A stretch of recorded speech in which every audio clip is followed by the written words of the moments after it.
Okay, so anybody on the call who is not able to access the screen? Okay, so thanks guys, and good afternoon and warm welcome to all of you. And we have a bunch of folks online. Okay, and yeah, I know this is a playoff day today, so I have to leave the match. Maybe we can just go for a quick round of introduction, starting from. So we have around 6 folks in the room here, and around 6 to 7 folks online. So why don't we just start with your name and what particular faculty or the module you are working in, how long, and something brief, where are you working, etc. Yeah, sure. I'm Udayakanth Kuppa. I'm working in SAP BI. I'm working for SAP BI for the last 11 years. My name is Ashok Kumar. So I'm a GTS consultant.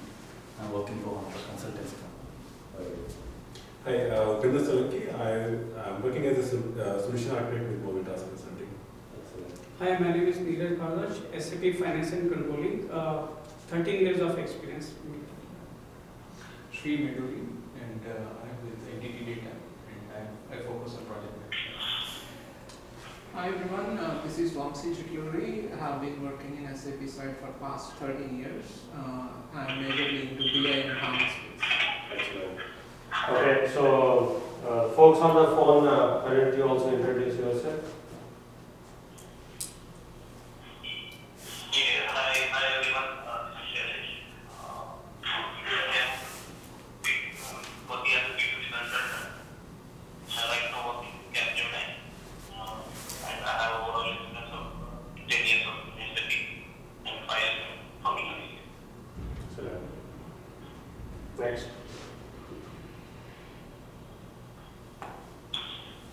Hey, Uday, this is Vinayak. I come with a background with more than 15 years of experience in SAP. Right now, working as a client engagement director at British.com. Okay, welcome. Next. Hey, Uday, Pradeep and Raja from Momoms. I've been with SAP for about 10 years now. Okay. Thank you. Welcome. Next. Hi, this is Kesari. I'm a professor for SAP Services for SmartShift. I'm here for understanding S4. Basically, I'm an upgraded, migrated expert from a technology perspective. I've been with SAP for the last 13 years. Okay, very good. Anybody else on the phone? Yeah, hi. This is Sandeep. I'm an SG and EE consultant. I have around years of. Okay, where are you located, Sandeep? I'm in Chicago. Okay, welcome. Next.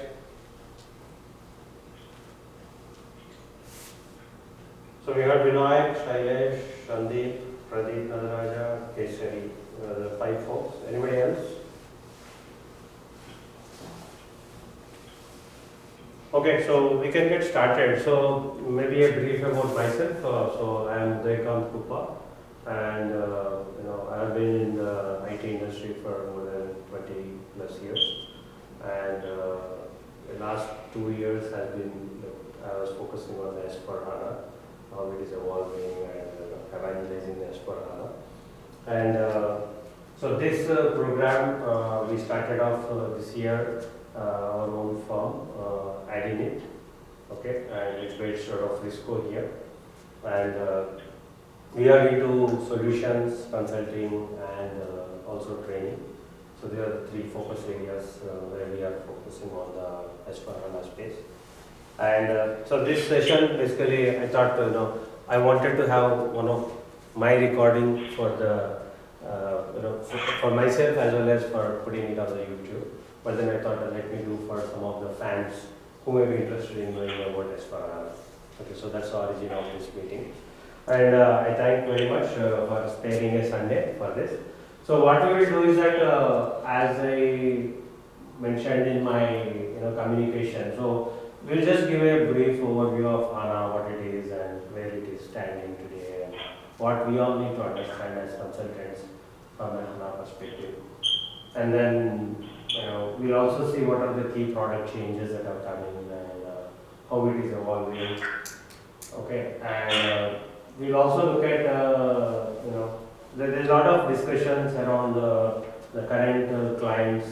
How do they go about establishing the scope of this HANA system as for HANA conversions, and so kind of doing an assessment, road mapping, and then establishing the business case internally for them, because that's a key topic here, because everybody wants to start investing, but then they need to understand what's the business case for that. And also I thought we can also see, if people have not seen as for HANA 1610 version, you can also utilize this opportunity to do a kind of a demo, and also see what could be the there are potential opportunities of interest for you guys to learn further and expand your understanding in any of the other areas. We will also potentially look at that as an opportunity. So this is a brief agenda for today, so roughly 2 hours. It may last more or less, we will see how it goes. Okay. Before I start off, what are your expectations from the session? Like, if you have any lingering questions in your mind, anything else that's going on, what you would like to know? Let's make it as a bi-directional, free-flow conversation. I have 2 questions. One is about the ROI.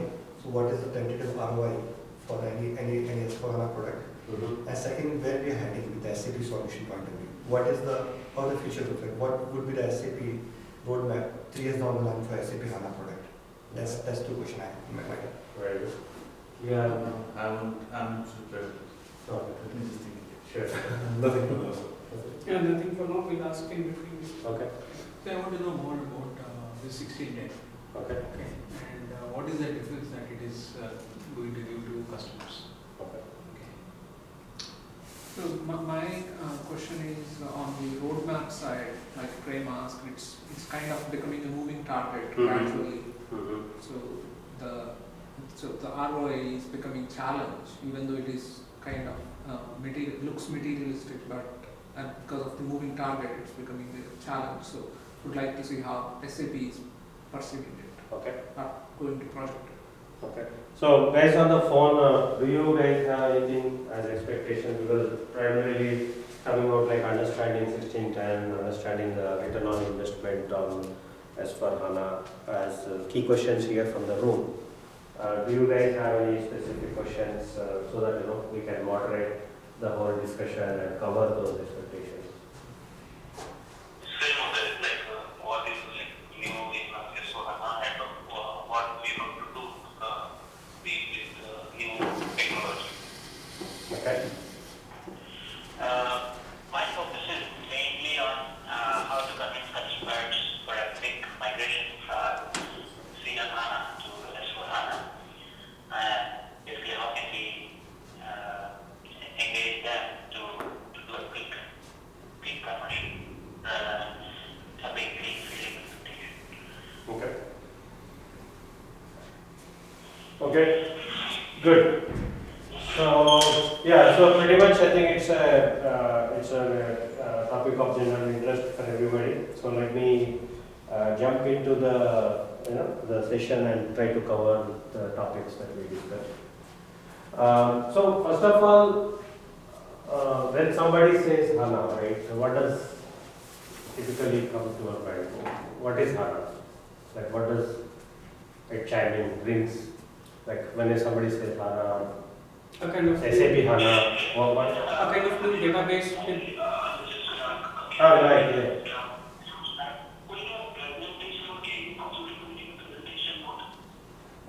It is in the presentation mode, I guess.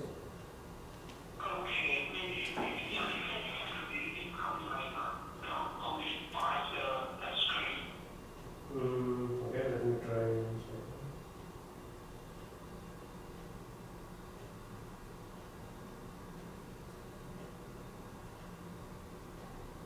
If you have the multiple vendors, then you have to just share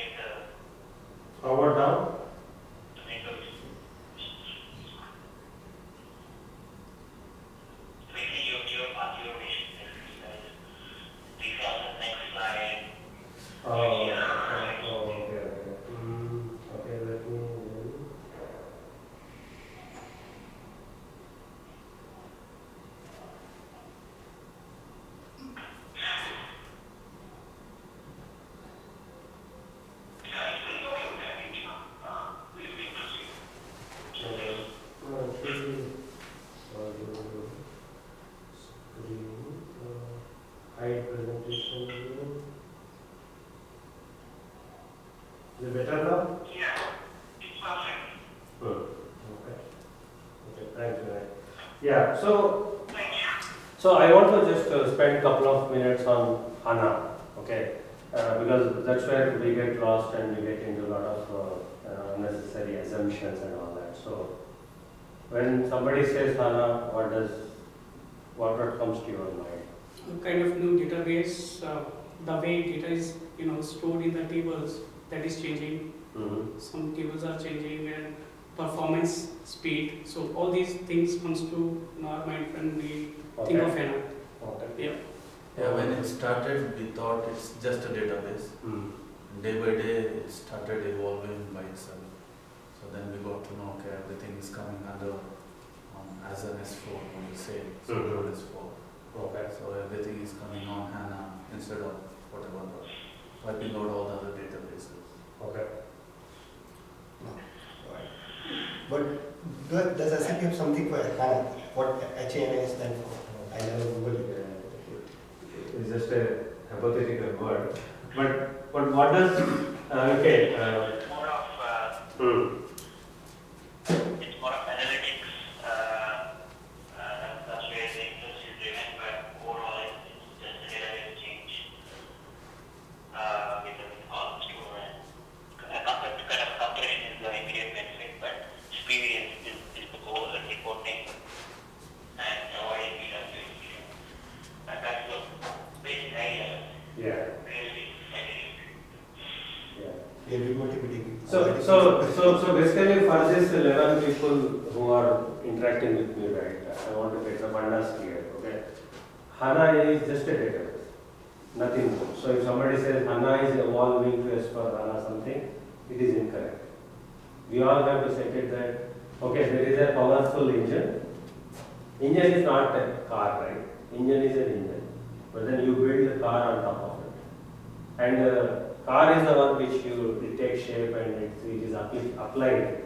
So the application is the car and the engine is the database, and that is HANA. So HANA makes it faster. HANA is an in-memory database. It is a columnar structure. Okay, it has a compression and all the qualities that we talked about here in terms of data partitioning, compression rates. So all that is fine. That is about HANA database. So when we use a word HANA, we have to qualify it and we have to make it very explicit that we are talking about SAP HANA database.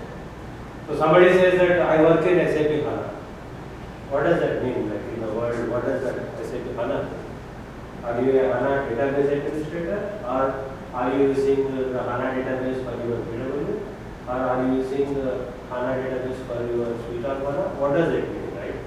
So we typically loosely use the word HANA, thinking it is something. Okay, it is nothing. It is just a advanced technology database that is built by SAP. And then it has all these characteristics like make the things faster, efficient disk usage, in memory, so that it doesn't call everything from the hard disk, but then it keeps a lot of data, current data in the RAM, and then it will be able to run faster. So that is all the technical aspect. And it is all done by the product engineering team of SAP already. So as a HANA database, instead of running on a relational database, where Oracle, Sybase, DB2 being relational database, they just converted that into a columnar database and then changed the database structure, and then they said, okay, this is the now most efficient and much faster performing database. Okay, so we all have to understand HANA, SAP HANA means it's a SAP HANA database. Okay, now where is the confusion? Okay,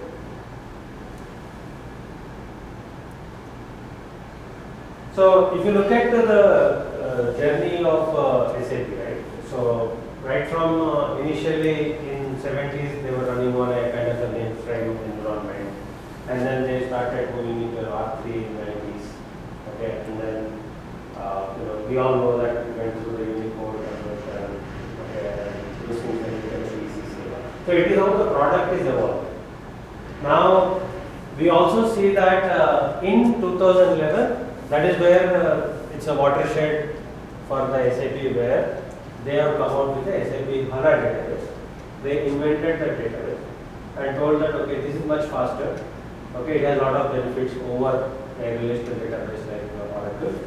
And hence they took a position from a corporate perspective that everything that they do going forward, any product that they develop, any application that they develop, it will be on HANA database. Okay, so that's it. So we should only limit the HANA discussion to that. So this database they invented in 2011, and then they thought, let's use it in our applications and products. Now the first use case of the HANA database was in the BW, because the very BW being a data warehouse of SAP has a lot of data and then requires a lot of data churning for the analytics purpose, etc. So that is where they started with the BW on HANA. And hence a lot of our team, lot of our generation of SAP consultants who were working in the BW area, they got first hand and exposure or to the concept of HANA. They started hearing about HANA. Oh, okay, now I'm running on a BW on Oracle, now I have to go to BW on HANA, and hence I have to use certain additional tools like HANA Studio for my query processing, query creation, etc. So that's how the technology shift has come in 2012 with the BW on HANA. Okay, but subsequently, apart from the data warehouse, then they said, okay, next use case that you have taken is they took the ECC, okay, and then they stripped the Oracle database and then they put the HANA database. So it is just a lift and shift of the application that is running on any database to an Oracle to HANA database. That is the business suite on HANA.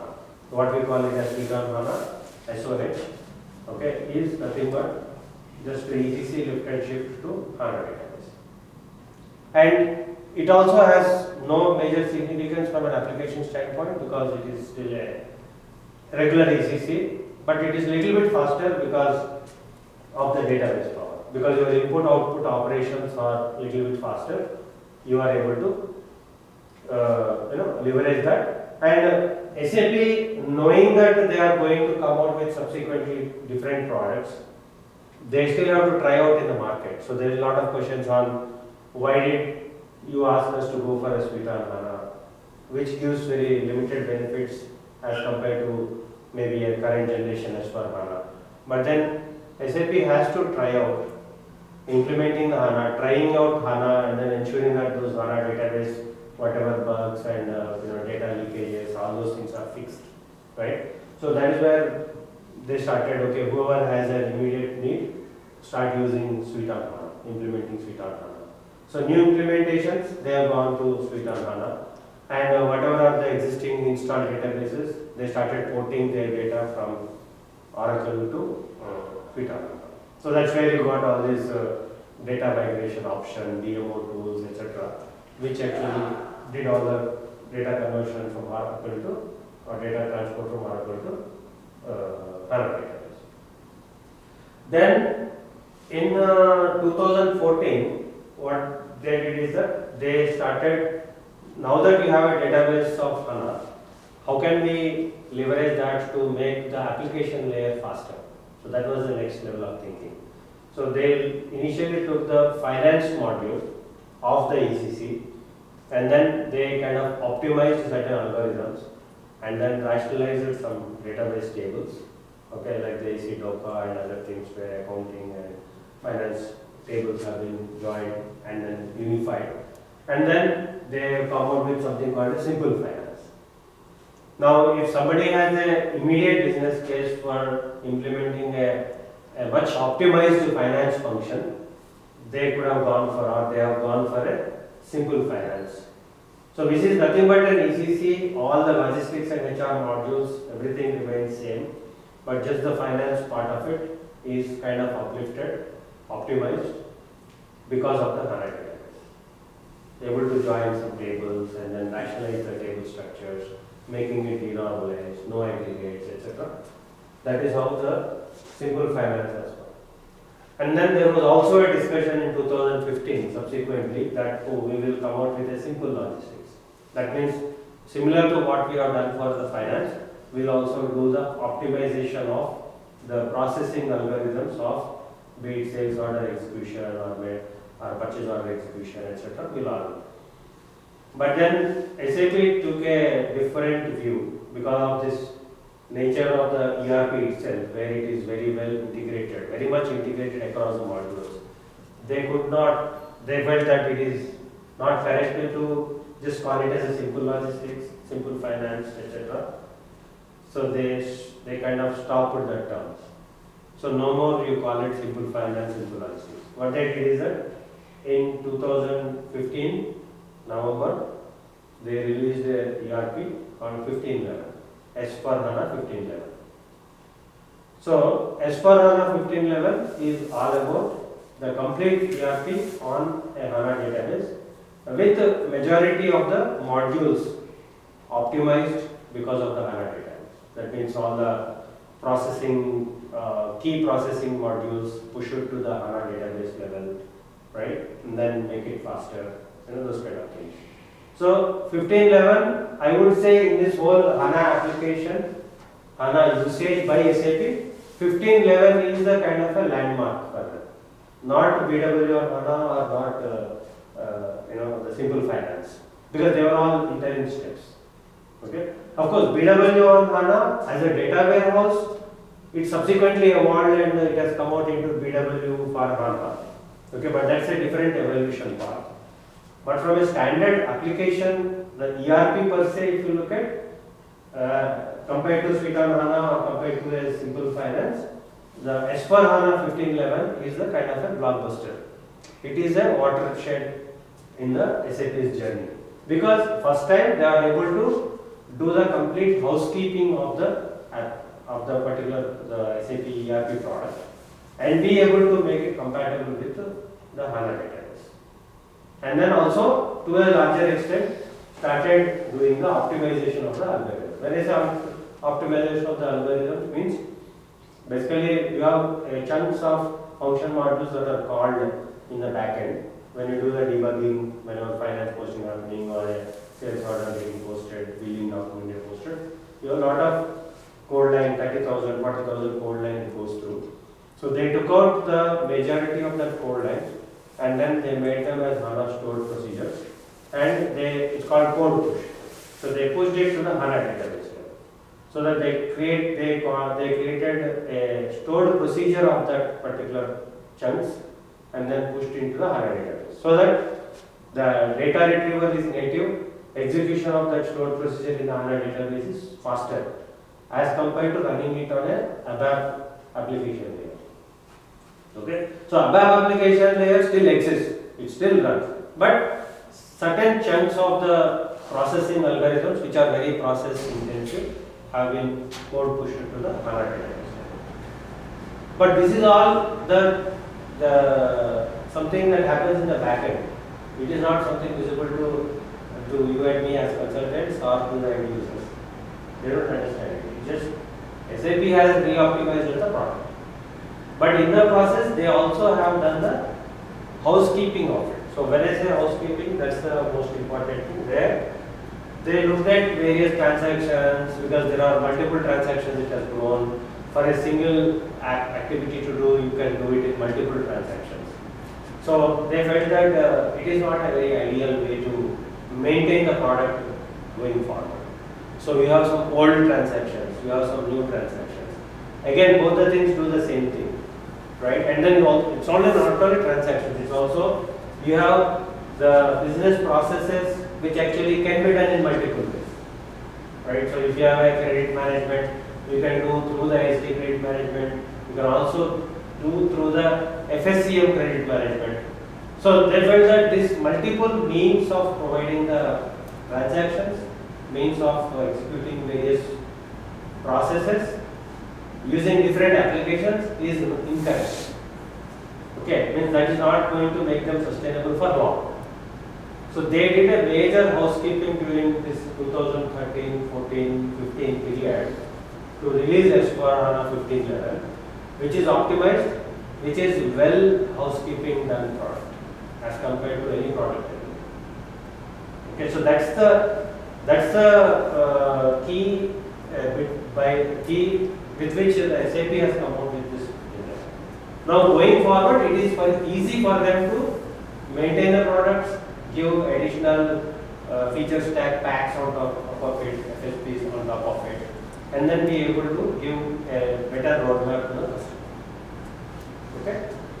So now after 1511, the next evolution is the 1610, which is in 2016 October. They released the next 1610 as an next step. Now what does, so we'll see what does this particular evolution mean to different people, be it IT folks or be it for the customer, end users, etc. Okay. Any questions? Anybody on this slide? Is there anything that you want to discuss, debate on what I just told?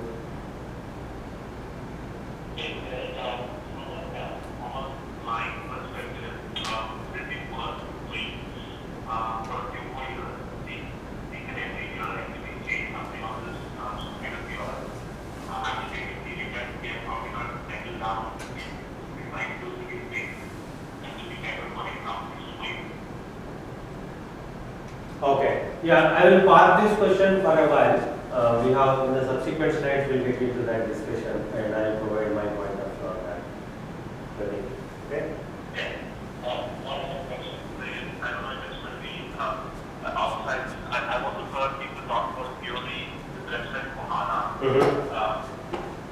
Can you be able to, like I asked that question, you want to answer that later? Oh yeah. I think we are just leading into that actually. Okay. Yeah. Sure. Okay. So now what SAP also has done is that they connected this housekeeping evolution or HANA optimization evolution because of the HANA database to digital. Okay, so although it is a very remote connection, but then because they also have to do the marketing, so they just connected that to the digital wave, digital transformation that's happening across the enterprises. Okay.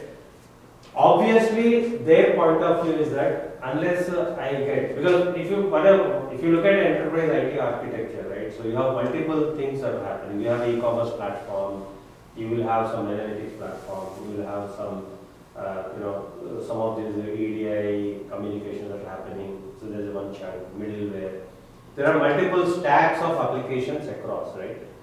In that stack, when you are talking about a digital transformation, when you want to make your enterprise digital, means you also have to transform your ERP. Your ERP cannot be an ECC and say that I am transforming this entire stack to a digital. It will not happen. Because you may want to make it like I want to do a rapid response, I want to do the entire simulation. So digital means like you are able to do the things much faster and then be able to do a rapid response to the market conditions, right? A lot of things when we come to digital means different things to different people. Okay, in terms of the information availability or able to respond to the certain calamity or certain market condition much faster. So it's a different thing. But to achieve that, to be able to go into the digital economy, you cannot do that by just remaining in the ECC. Because you have to go to a slightly faster database. Faster is one. Second thing is that it is able to well integrate with the ecosystem. So ECC was not able to integrate with the ecosystem because the means with which it can integrate were very, very few, and that much it's kind of batch oriented. We know the way the IDOCs run and then ability to process them in a batch logs, etc. Right? That is not a scalable option that they thought. Okay, so that's why they connected with the digital, where we see a lot of things like IoT, big data, and ability to interact using multiple devices to access, etc.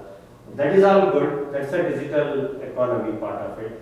But then to able to achieve that, your ECC or your ERP layer, whatever it is, has to be uplifted. Okay, in terms of visualization, means graphic user interface, visualization, in terms of your ability to connect both operational transactions with analytics, okay, and also with respect to the performance that it can generate.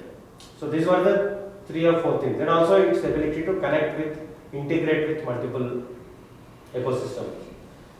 These things were possible through the S4HANA. Means if somebody asks, if I go to S4HANA, then does it mean that my enterprise has become digital? The answer is no. No. Across the stack of IT applications, only the ERP, when you move to S4HANA, it will enable you to transform the other things into more digital way, like provide a more digital access to the end users or the other applications. If you want, what if somebody wants to just order through a app that is given to the user, and it, like the way we purchase iTunes, every iTunes you purchase, it's going to create a sales order in the backend of Apple's SAP system, right? So to be able to do the whole digital transformation of the company, they tied up that S4HANA is a very important factor in this. Okay. But then, can you put more input on the digital economy? Yeah. Because in a processing part is right, but what is a digital economy in a Yeah, so the characteristics the way I understood, okay, because I also went through a lot of last 1 year. I think, what is this digital? Like everybody talks about digital, and that's where I understood that digital means different things for different people. But net, there are 4-5 characteristics that are essential for you to call it digital. That means one is you are able to, your whole system, ecosystem is much faster in responding to any kind of a business disruption that happens. Okay, so that is one. Okay, ability to respond to a disruption is faster, that's one. And then the second thing is that your whole performance of the various transactions or analytics that happen in the system also faster. Okay, and then they are all well connected across. Not only across the systems, but they are also across the ecosystems. For example, if you take a use case which SAP has given, you have a car and you hit on the road. That means you had met with an accident. The car, being the IoT, be able to sense that there is a problem. Is it a problem in the engine, bonnet, or tire? What is the problem? It is sensing. It will send the communication to the insurance agent, and the insurance agency being digital, will automatically identify the nearest caliber collision kind of a company that they have a tie-up with, send a message, and the caliber collision will call you and send a text to you saying that, hey, I am coming and picking up your car in 5 minutes, and I am by the way bringing a replacement car for you. That is a digital economy. It looks little hypothetical, but the way that things are transforming year on year, it's not hypothetical, it happens. It's happening. So more of the automation. More of automation and ability to react to the circumstances faster. Something like artificial intelligence. You put artificial intelligence and then, so artificial intelligence, this all is IoT, big data, business networks, networked business, right? Now, you saw how many people are networked. Your car as an auto manufacturer has connected that protocol with insurance company with the collision fixing company, and then they connected with the rental car company like enterprise, and getting you, maybe you are at a range or you are at a place where that guy may not have a approach, he doesn't have his own fleet. Then he will ask the local guy to get that tow truck and pick up your car and go. So imagine the circle that it is going through. For this to happen, you need of course all of these things, your devices, social networks, business networks, all these things really required. But in this digital transformation, for every enterprise, their ERP has to be S4HANA. Means if you are an SAP shop, you better go to S4HANA. That is where you are able to, your ERP is able to connect to the new generation products that SAP is generating, also the other vendors, other products that guys are coming out with, etc. Be able to interact. That's a digital economy. Can we say it's a first step towards the digital economy from the SAP side? Yeah, it's a key step, yeah. So no ERP vendor, while say in 2012, 13 and all, digital means people thought digital marketing. Means typically even if today people think, oh, digital means, okay, I have a website, I know how many hits happen, I have all these advertisements going on there, I have a lot of digital marketing stuff. But that's only a marketing part of it, that's not digital, right? So SAP is the first ERP vendor to actually imagine. In fact, I should appreciate the way they have done the thinking. They are ahead of the game of being Oracle or PeopleSoft or any nearest competitor. They are miles away in already thinking about digital economy and be able to ramp up the, well, ultimately S4HANA and the BW. These are the two products, blockbuster products, with which they actually have existence in the market, right? All others are collateral products. You have CRM, SRM, or all these things are all surrounding satellite products, but their core existence in the market is because they have a transactional system, they have an analytical system, right? Revenue all additional satellite applications. So they took this and then they understood where all bottlenecks are there, okay, and then they transformed that. So they simply did. So if it were any other company, right, they would have had, oh, I have a beautiful database, very good. Then it can do the things faster. So let me improve the database further. Everybody would have thought, oh, make the database run much faster. Instead, SAP has put a lot of energy on, okay, now that I have an optimized, a fast performing database, how can I make the applications run faster? So they thought through the applications part of it, and then they analyzed each transaction. So if you look at they actually created the process workflow of each transaction and looked at what point actually, if you typically take a sales order creation, right, it goes through a material determination, it goes through a availability check, it goes through a price determination, it goes through output determination. These are all thousands of lines of code chunks it actually goes through for each sales order transaction. That is why each sales order transaction actually takes tangible amount of time in the system. Whatever is your big system, big horsepower server you may have as an enterprise, each sales order takes a tangible amount of time. Okay. Now, how do we reduce that? Is what they thought. Every transaction they analyzed. If I take these chunks, do a code push, and optimize the algorithm because of the HANA database, what benefit I will get? Fast. Your MRP or billing creations, everything they made faster. So that's how they thought through the digital economy and they took the first step.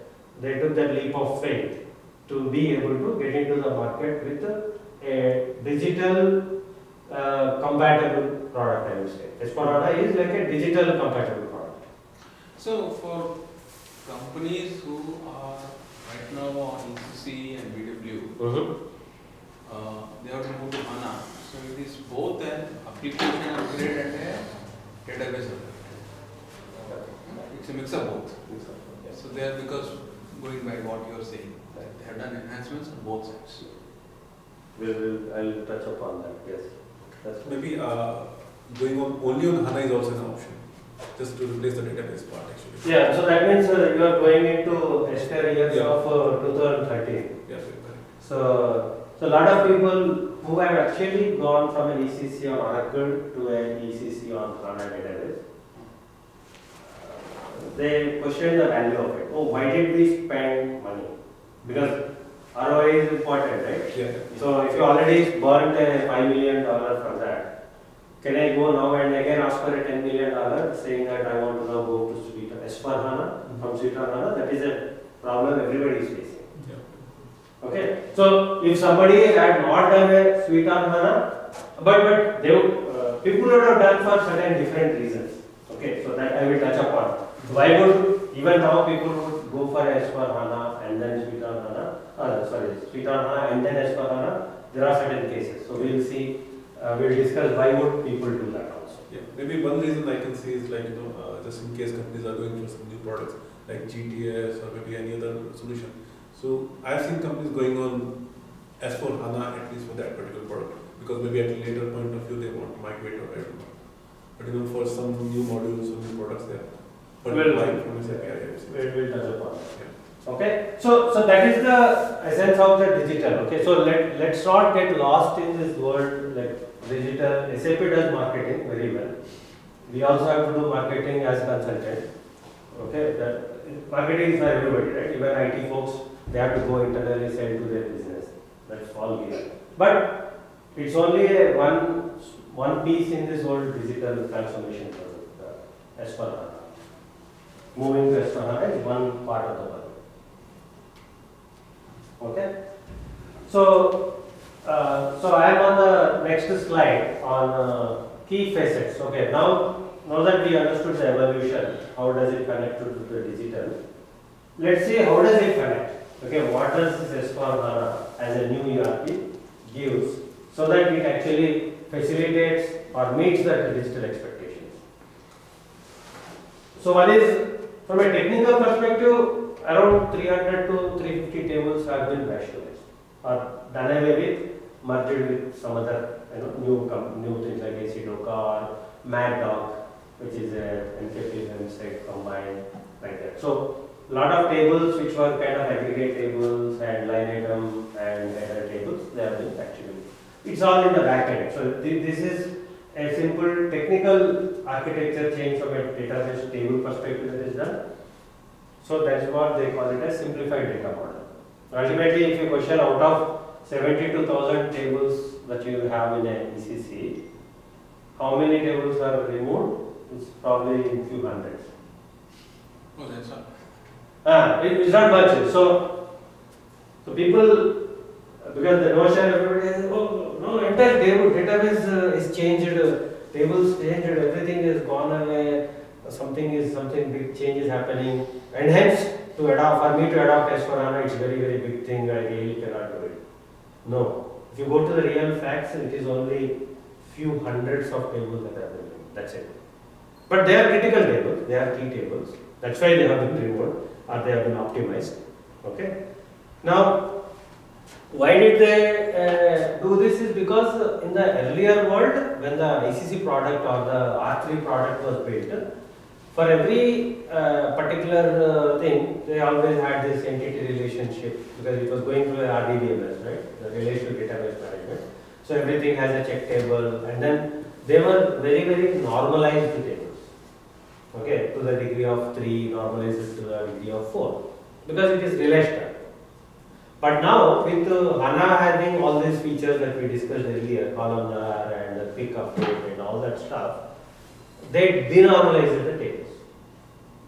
Okay, so when they say denormalized, it is basically they are all flat tables. We just put hundreds of fields into one single table and throw the data.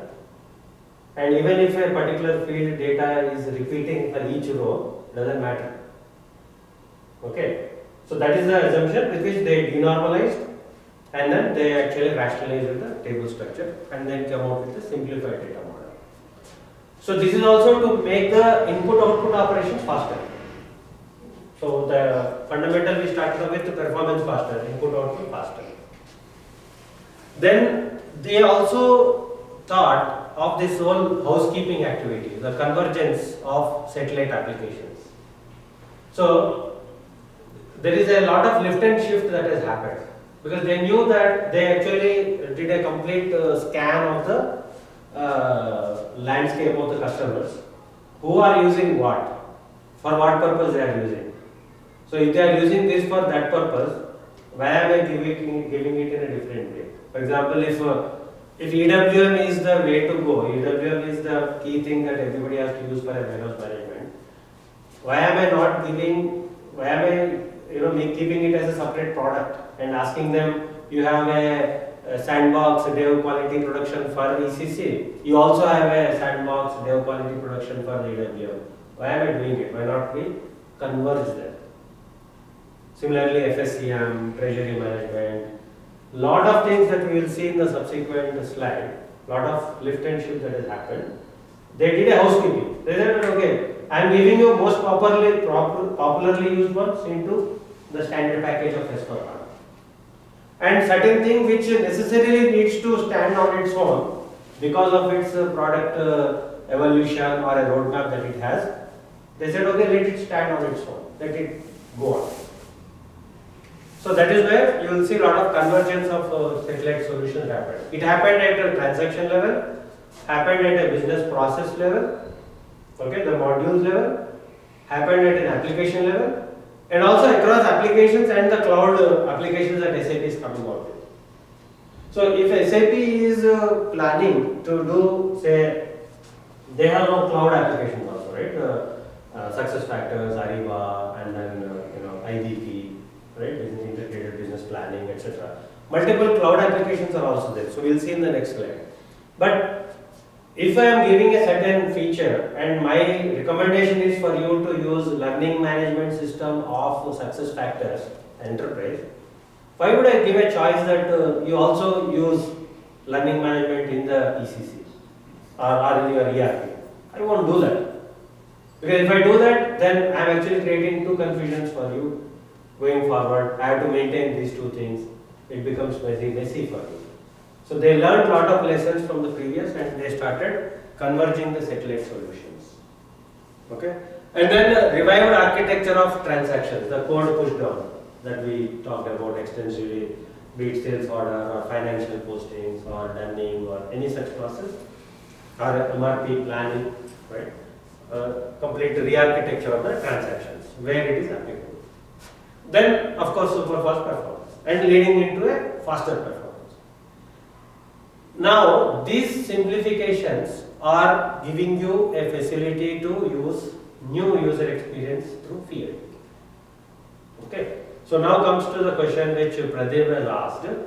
So Fiori is nothing but a front end. Like the way you have a SAP GUI access. You can access the transaction through a GUI. You could also access through, if somebody has an RF transaction, they could have access to through that. And somebody had a web GUI, they could have access to through a web GUI. Same way, they have given another good front end, Fiori. Okay, you have a Fiori gateway, and then you will be able to invoke the apps. Now, this is connecting with the digital thing. So, the transactions which we were like earlier, you can access a transaction by putting SAP PPM OXD program in SC38 and execute. Same program you can access by putting ME21 as a transaction code, which is an abstraction of that program, right? Ultimately, it is executing the program. Same way, a group of such transactions or programs are combined into a logical app, and then that app in creation through the Fiori front end has been created, and those apps are available like any of your mobile apps, be it on laptop or be it on mobile. You have the app, you double click on it, it will open a screen, you put some data, save it, it will go back and invoke those transaction programs and just post it there. So Fiori is just a very nice front end for the digital age user, and it is adhering to the HTML UI5 standards. So where is the HTML UI5? So that is where it will give you a better drop down, and like the way iOS you have your menu paths and all can be much sleeker. You have a contextual search. So today if I go to a Fiori screen and if I say that okay, my purchase order number 120, by the time you put 120, it will give you the entire list like the way Google gives, it will give you the entire list of 120 subsequent purchase orders that are there in the system. It will pull up and it will give you. That's the digital experience. Then reduced data footprint. Because you rationalize the tables, you are able to, some optimization is possible, okay, and you are able to reduce the data footprint. as it is. And also, of course, technically data compression is also achieved because of the HANA database. But reduced data footprint is important. Then real-time analytics. So this real-time is also again a very misunderstood. Like the way digital, real-time is another thing which is quite misunderstood by different people. So when they say real-time, it is not really real-time. It is a reduced time as compared to earlier. So that's how we have to see. It is reduced time. So in the earlier world, I have a complete jobs that are running right from order processing to delivery to billing. After that, I put all the data, put it in the BW, and then I can do analytics. So that's almost a 12 hours to 24 hours lag is there in seeing my analytical reports. Okay, but when they say real time, it's basically your 12-hour batch jobs are crunched to a 2 hour. It's still 2 hours. Okay, it's not 2 hours, but it's 2 hours. And then you are able to also do certain operational analytics within the S/4HANA itself. That is the real-time analytics. So your data processing is faster, and you are able to see few operational analytics, relevant operational analytics in the SAP system itself, in the ERP system itself. Using, say for example, if you have Fiori apps, so in the Fiori apps, it can give you some high-level operational analytics automatically there itself, because they are merged. You may ask a question, why cannot I do this on the ECC? Can I write an application, or can I write a Fiori app and create a Fiori front end? Can I do all these things on the ECC? Technically, yes, you can do. People tried it, but because of the processing takes such a long time, data input output takes such a long time, you have to wait eternally. You will get that circle, and then it will take such a long time to get it. So they are not performance efficient on ECC as they are on S/4HANA.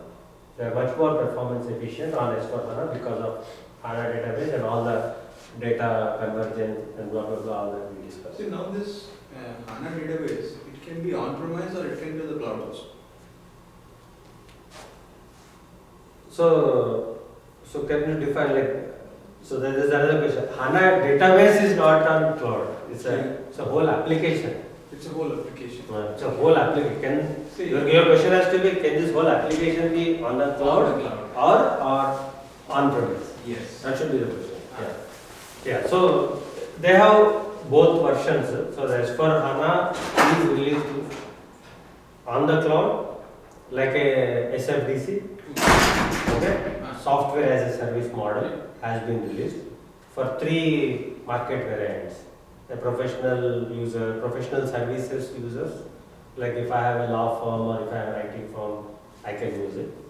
Then there is a marketing edition that is released, and there is one more edition. So only 3 editions are released on SaaS. But normally any company, their ERP, they don't run it on a SaaS model. So that is only for very small and medium business segment users. Okay. Just to add to this point, HANA was as a database as a service model on AWS for at least 2 years in 2011, 12 and 13. They kind of discouraging it because not many people are interested only on the database as just a post-it. It's not a cloud, it's posted. Yeah. So basically, see, software as cloud also we want to be very clear. So there are 4 fundamental topics will come. When somebody cloud, you have to question: is it infrastructure as a service? Is it platform as a service? Or is it software as a service? This has to be questioned. Okay, means we have to be very clear in our thinking. Otherwise, cloud means everybody will confuse it. No, see, in the market, like SFDC, you said. Right. SFDC is a software as a service. Workday, SuccessFactors also. They are all software as a service. All are software. All are software as a service. So, but this is not. S/4HANA is available as a software as a service for Only those 3 industries. Yeah. Okay. For it to be an infrastructure as a service, right? It's a no-brainer. Anybody can put their on-premise edition on a server which is hosted on a cloud, which everybody is doing now. Everybody is Yes. Most of the guys are doing it. Cost savings, yeah.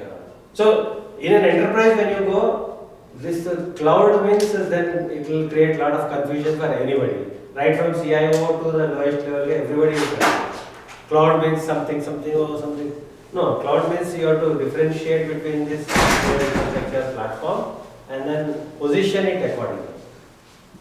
That okay, I'm referring to only getting this infrastructure onto the cloud as a service. I'm trying to buy it, or I'm trying to buy a software as a service like a ServiceNow or SFDC or SuccessFactors or cloud. If there is a customer who's happy being on ECC, but they want to adopt newer modules.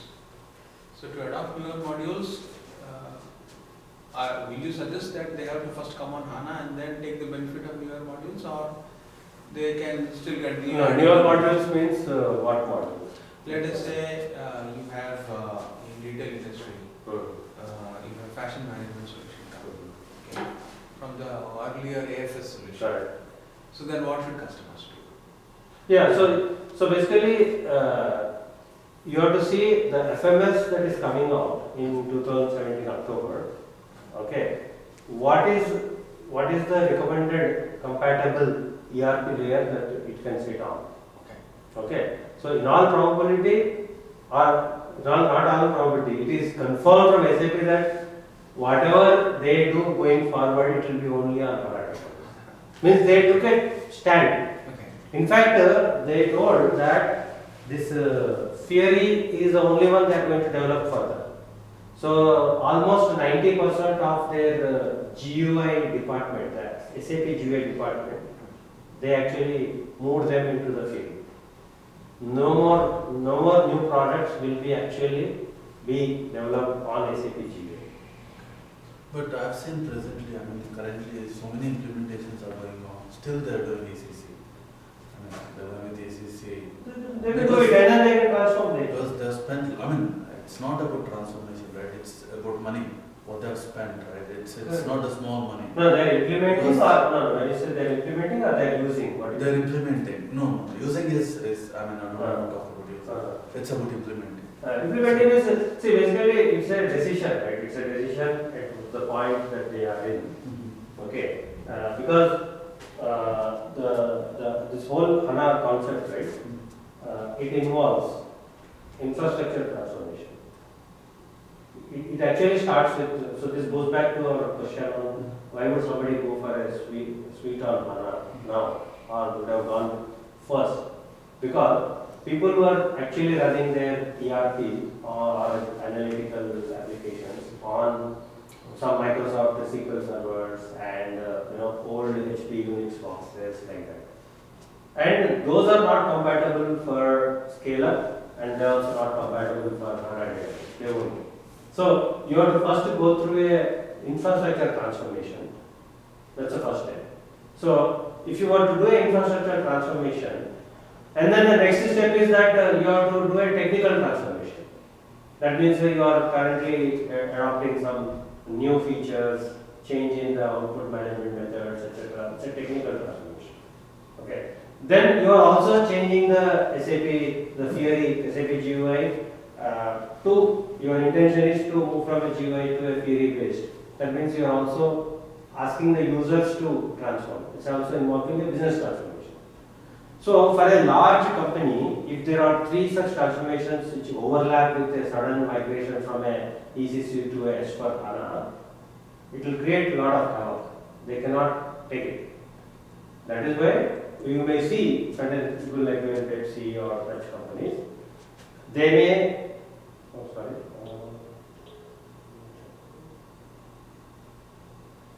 hello?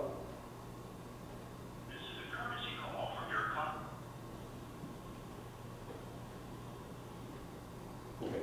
Yeah, so because of this layered transformations that are involved, people would go for a safe infrastructure transformation, which is a backend first, then go for a technical transformation, where they are just moving to an S/4HANA, but still using the same SAP GUI, then go for the theory application.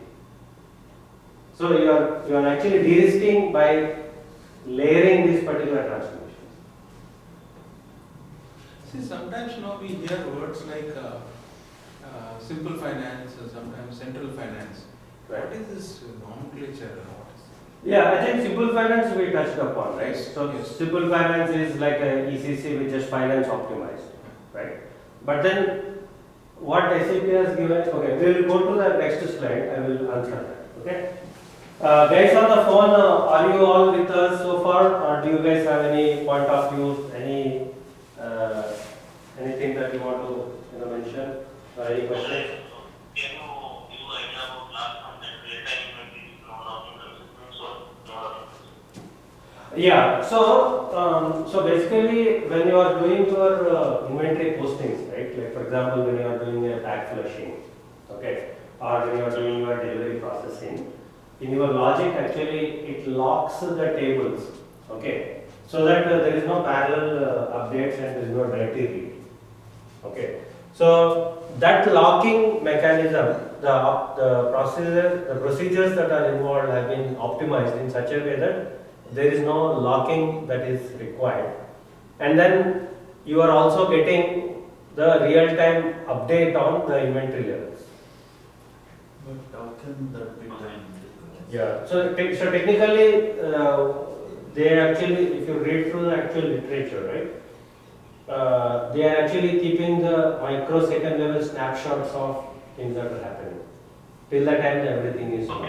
So they have done a very that's where the HANA, because of the database power, it enables you to take a snapshot of the tables at a very rapid intervals, okay, at a higher frequency, and be able to read from that snapshot tables. I still have a doubt on this. Because suppose you take an example of shipment. Alright. You have created a shipment Mm. and you want to modify some data on the shipment. Mm. So on the other side, my other guy, if he logs in onto the same shipment number. No. So no, we are talking about two different things. We are talking about a screen level log. Okay. So This is backend. It's a data, right? Again, it's a data. It's a data. It's a data. No. For example, if I open a purchase order in an edit mode, you cannot open the purchase order in edit Wait mode. mode. Yes, that's right. That's a screen lock. Yes. We are not referring to screen locking here. We are referring to a mechanism where, for example, if I have a batch job running for a back flushing, or if I am doing a delivery processing program is running, what it actually does is that it takes the thousands of IDOCs, okay, and each IDOC having 1,000 materials, it goes, and then when it is grouping that materials for which it has to do the inventory updates, be it replenishment or be it depleting the inventory, it will lock the table so that it parallelly other guys cannot do the transaction on it.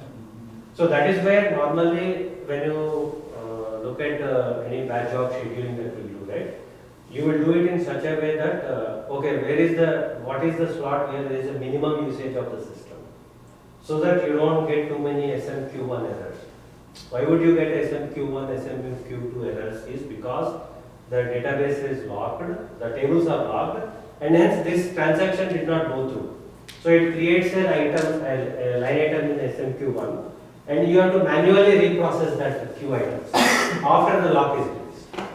No, taking to the micro level. So what I am talking about on the micro level. Right. So you made a table, okay, you went into individual entries, okay. On the other side, somebody is playing with the same entry. Suppose you run with the same job. It's again you are dirtying the data, right? Yeah. That's what I'm saying. I mean, because I understood what you are talking, Yeah. because you are saying on the table, it's a big. That they have done it to a minuscule level. So instead of putting a log at a table level, they put it at a row level, and because of the rows are getting repeated, because typically in a RDBMS what would happen is that you take that record, you put a deletion flag to it, and then you create a new record. That's the RDBMS way of doing it. Now it is actually, they don't do anything with the old record. They just actually create a new record. The entire data set is created new, and the old record is made obsolete. That is a new way of doing it. And of course we can go into the literature, but that is how they actually have optimized this whole locking mechanism, where they are saying is that you can do your entire transaction processing much easily, much faster. Like for example, I was working 10 years or 15 years back in a automotive industry. So the key thing there is that every night the batch job has to run and then complete the back flushing, because every car has a 10,000 parts. So if they are producing 1,000 cars per day, that entire back flushing has to happen overnight, and then the next MRP also has to run. Because once your back flushing is over, you will know what is my current inventory levels of that spares. MRP has to run, and then be able to provision to the shop floor. So this whole mechanism was very important. And it's very critical for them. Unless they get the inventory onto the floor, they can't plan for next day how many cars they have to manufacture. So this real-time inventory with no locking is actually going to benefit multiple such industry verticals, where maybe the problem is not solved 100%. I would agree with you, but it has gone to a micro snapshot level where it is probably a 90% problem is solved. Yeah, I think practically it's impossible. Practically possible, but at a micro level, it may not even perceptible. You go to a certain level, it is not even perceptible to you that when you are running million transactions, you don't even see that there is something. I would say really is happening. the way of locking mechanism would have changed. Yeah. Not the locking of the entry. Yeah. I would say. Technically, this is the same thing as real time, right? So I said real time is not actually real time. It is reduced time.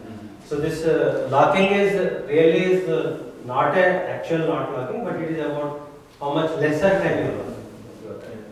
Okay. So. Physical inventory and digital inventory are same, right? This is real time inventory here. Yeah. What you have physical is equal to the digital what you see in the system. And particularly capability of running MRP and system. Right. Okay. So let us look at some nomenclature. Okay. So this is also very important for all of us. So we said 1511 is released in November 2015. And they released the support packs.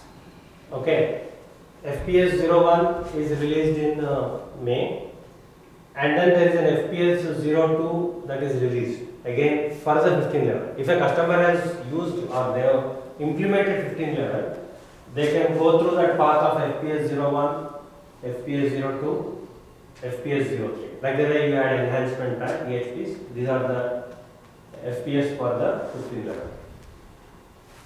Then they also come out with the new release of 1610, which is at SPS 00, which is a new release. So somebody may ask, oh, if I am on 1511, should I immediately migrate to 1610? No, because you already have the FPS compatible stuff already coming for that particular user or particular customer. Okay, and what they have done is that I'll just skip some of these slides. This is also another important thing from a system understanding perspective. So if somebody was on a business field, right, they could have gone to a 1503, which is a simple finance, which is just the ECC plus finance updated that we discussed earlier. 1503 is the and then the 1503's updated version is 1605.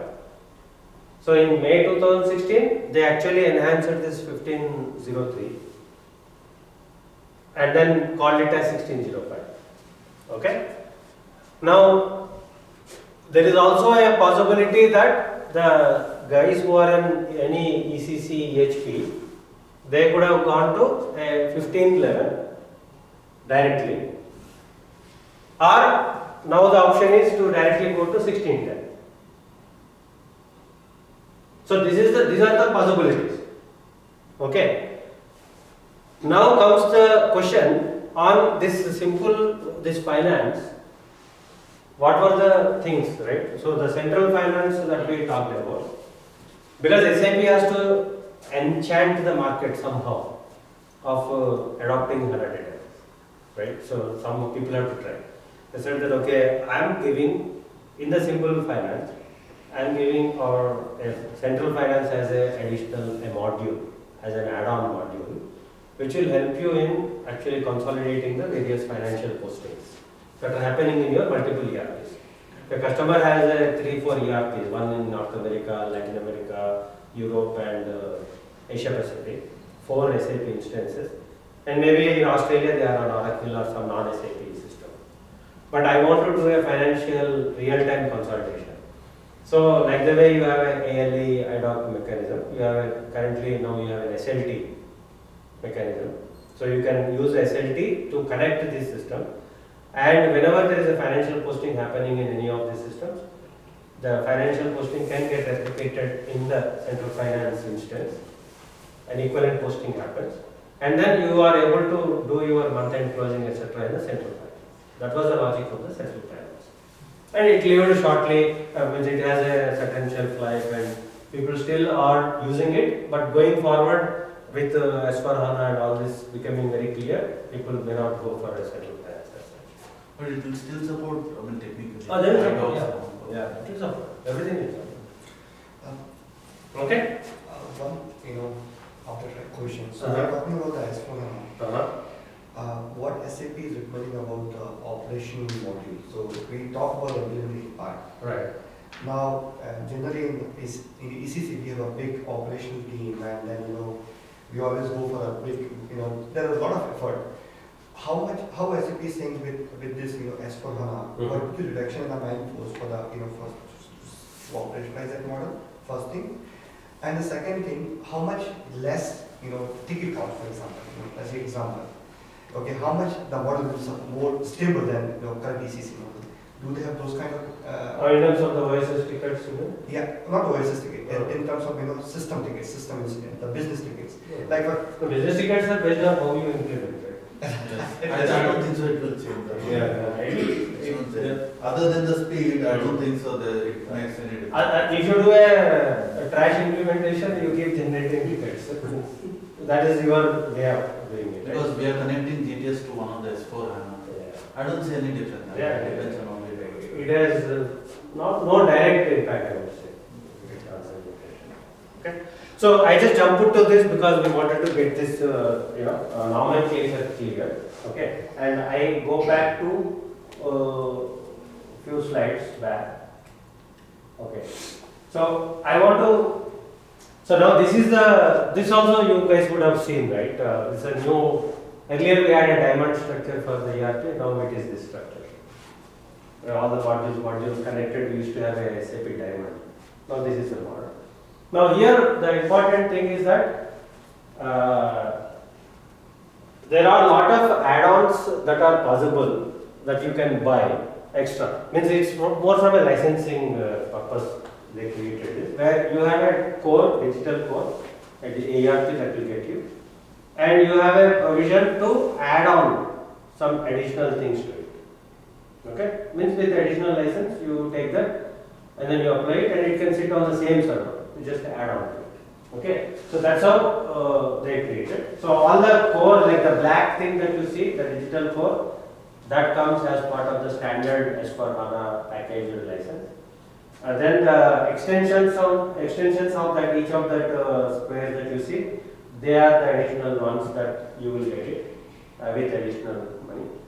And then you also have the extended, the connectivity, like this compatibility to the cloud systems, like the Ariba, SuccessFactors, Hybris. These are all, and the IBP of course. So these are all the go-to cloud system that SAP is providing, so that you are able to utilize them also.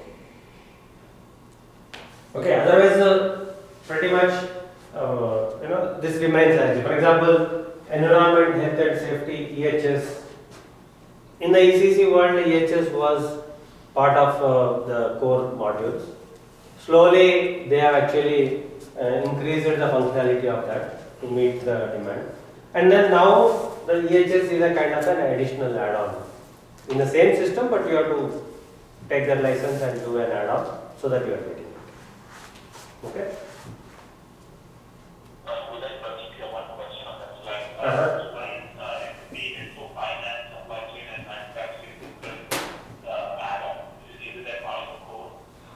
Yeah, no, they are all part of they are basically those what the SAP is saying is that they are calling them as different lines of business, LOBs. So if you look at each one of these rectangles, they are representing one LOB or one department within a customer. So if you take a marketing and commerce guy for them, then you will say that okay, Hybris is the kind of a satellite cloud application that they can utilize from a marketing perspective. Okay, and similarly, if you look at the sales, the billing and revenue innovation management (BRIM) is compatible with S/4HANA, can sit on S/4HANA, but it comes with an additional cost, and hence it is relevant for the sales line of business, and hence they had put in the blue box outside the digital code, outside that black rectangle. Okay, so if I have to draw one-to-one, if you have the module, you have module one, Right. No, same thing. No confusion. ECC, S/4HANA, module wise they all look same. This is only a representation SAP has given. No confusion. It is same ECC, similar way. Only thing is that for separation purpose, because they have to sell it, right?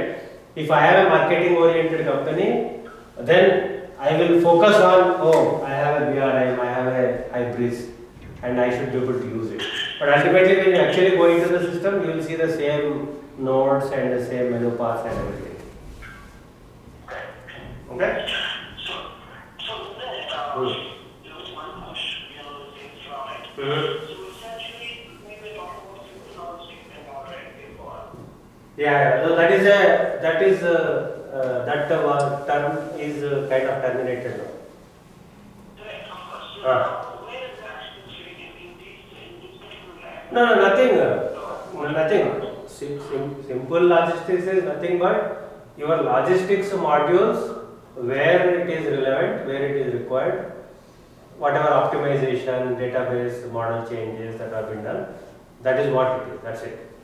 There is no something else that is called simple logistics.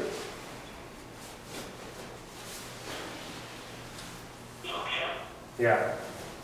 So in the S/4HANA, you will still have the same materials management module, you will have same production planning, everything you will have, same thing. There is no difference. But only thing is that certain transactions, logic has been optimized, some new transactions have been provided so that you are able to do the things better. That's it. Because SAP also has to give forward compatibility, because today if you look at, they have 80,000 or 100,000 installed bases all over, right? So for all of them, they should be able to give a forward compatibility of moving to ECC to S/4HANA. So they are not terminating it. So to the extent possible, what works in ECC, as long as there is a proper logic, it fits into the SAP's definition, it still works in S/4HANA. It's not going to go away.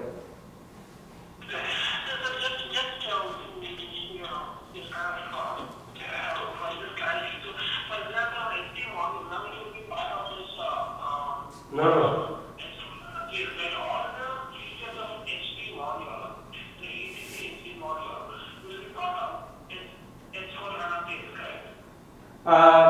No. So basically, your SD module remains SD module only. Okay. SD module remains SD module, and whatever sales order creation, delivery creation, billing creation were there, they will still be happening in a similar model. No change to it. Okay. No change for that. Okay. And this is only a representation, Vinayak. It is not actually showing you the menu parts or anything that is there in the S/4HANA system. This is only a representation of various business processes and line of business. How do they actually be segregated and utilize different features of SAP? That's it. Okay. So just a quick question on this. Mm-hmm. Hello? Yeah, yeah. So, as you said, so in SAP SDM and all the modules, the way we are creating the stuff, creating the orders, POs, everything will remain the same. Correct. Document flow and everything will remain the same. It's just the background. The way SAP ECC was handling the data and changed to S/4HANA, right? I mean, is the correct statement to make or? Yeah, correct. So where it is, it's not that again 100% has changed. Only few places database tables have changed. Few places the code push has happened. It's only on a selected basis. Not the entire package has been revamped. It's not like that. Okay, so that was the confusion because of the simple logistic thing. I mean, we were Yeah. kind of thinking it entirely a different experience. No. No. No. From a consultant's point of view, it is just the way of doing the thing is same, but in the background, the processing time and everything has increased by the change in the database. Absolutely correct. You are correct. Yeah. And of course there is a small, I would say there is a small 20% delta learning that need to happen for every consultant. So basically it's not that nothing has changed, because some old transactions which were because we were talking about housekeeping, right? They did housekeeping, some old transactions have been removed, some new transactions have been provided, and hence one has to know what is that new transaction doing. But it's not that it is doing something drastically different that, oh, we don't understand. We still understand, but certain things slightly more optimized, better way of doing. For example, for the MRP, you have a typical MD01 as a transaction. They have created an MD01N as a new transaction, which does the new way of MRP processing. So people have to understand what is the difference between MD01 and MD01N. Why do I recommend MD01 to continue to utilize? Because that is also there. Do I recommend that, or should I recommend MD01N to be used for this client? That's a learning people have to have. So it's probably a 15 to 20% learning for the logistics consultants who are in MM, SD, PP space. But for the consultants who are in plant maintenance, quality management kind of modules, no change, zero change. It just works the way as it is in ECC. Because they have not seen any value or so far, because they also told they have a physical limitation with respect to the bandwidth to be able to revamp the product, right?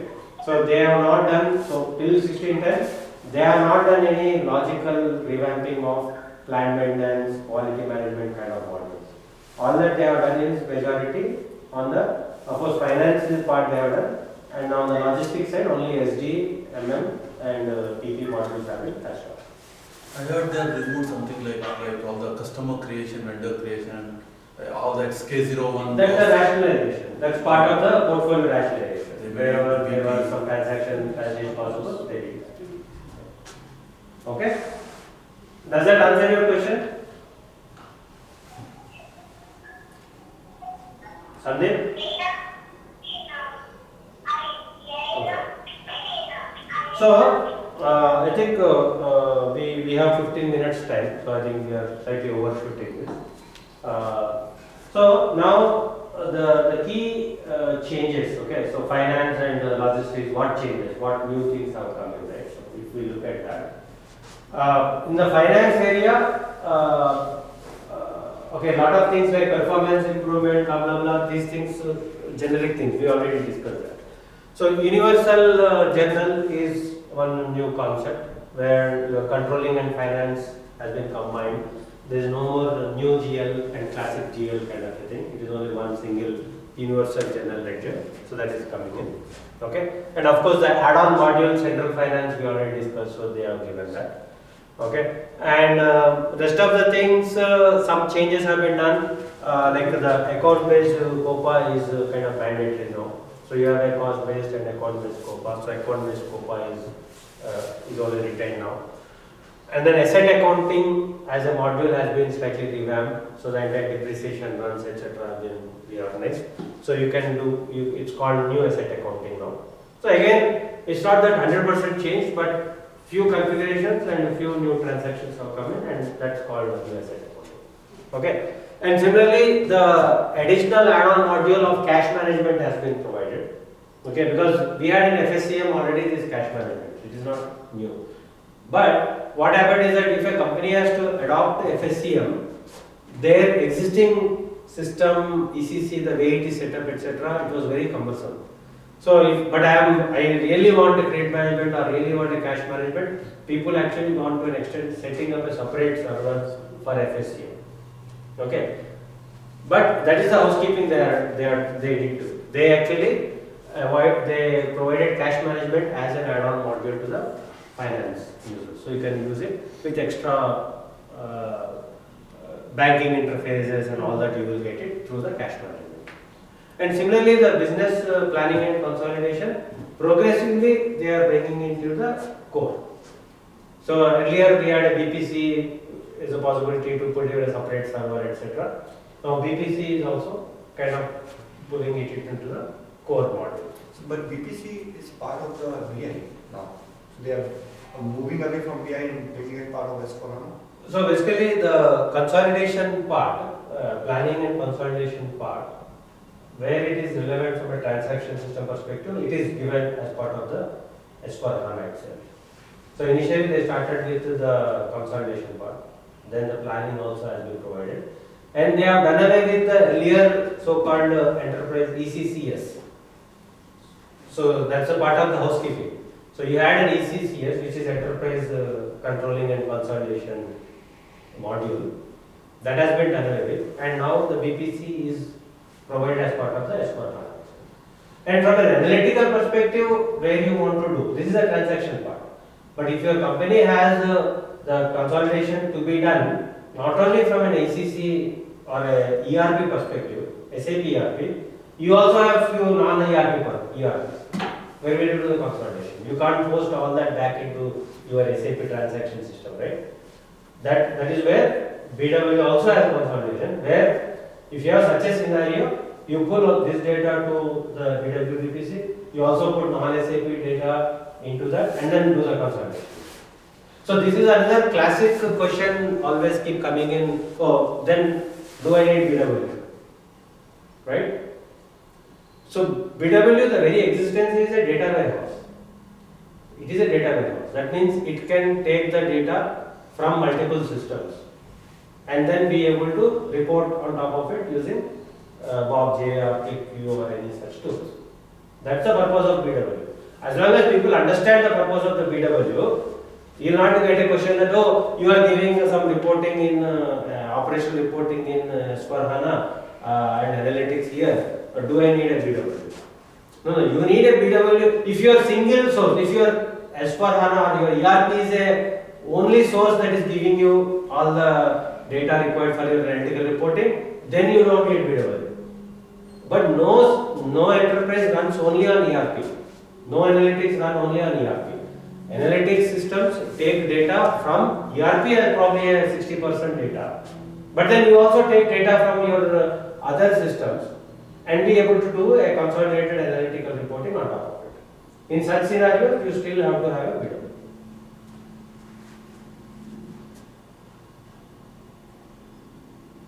Make sense? Yeah. Okay, and the same applies for the consolidation also. If you are consolidating only the 10 company codes which are there in your one ECC, then you use it. But if you are talking about 10 companies sitting in S4HANA, your ERP, you have another 5 company codes using Oracle apps. Where will you do the consolidation? You can use it in BW. Because you can't post some other system's data in a transaction system. That's the fundamental reason. Okay, so these are the finance changes. Of course, there is a lot more detail behind it. I am quickly rushing through. Now, in the logistics area, what is that has been changed? Okay, so MRP we discussed MRP planning related algorithms, because MRP used to take 8 hours, 10 hours for any company. Okay, that's a lot, and people agreed to it, and they defined their business processes around that limitation. Right? They said, for example, other day I went to my tax authority here, property tax office. I said, it seems this city office has already sent you the file. Why don't you give me the tax statement, property tax statement, so that I have to apply for the refinance. Their thing was, oh no, we get on first, then we run a program, and only on 15th of the month that will be over. And then it will generate output, and then they have a process to post it. So you will get only on 20th of the month. So the tax statement you will get only on 20th of the month. And there is no way I can break this process. Okay, so people have built such business processes around the system limitations. When somebody was asking about what is the business case, etc., where you have to look at is that what are those business processes or bad business practices that have been set up based on the system limitations. Now that your system limitations are going away, how can you improve the business process? That will give you your ROI. Okay? So the MRP, typically if somebody was running once in a week, they probably can run every day today. That is where they will be able to, or it's not even once in a day, it can be every hour you can run. If your volume is less and you are having system power on the HANA, you can see what is the duration it's taking, you can run every hour MRP. That is how you will be able to respond to disruptions faster. That was our fundamental premise, right, to be digital. So if there is a calamity that happens, suppose if I have 4 plants in US, north, east, south, west. Suddenly there is a Arctic explosion and north में पूरा with snow and that plant is shut down. So how do I react to the disruption faster? How can I increase the capacity of all the other plants faster and ensure that whatever my demand commitments are there are met? If you imagine that scenario, in the earlier one you won't be able to do that, but with certain processes running faster, you will be able to do it. And you can also be able to do, now SAP also has given the apps for simulation of it.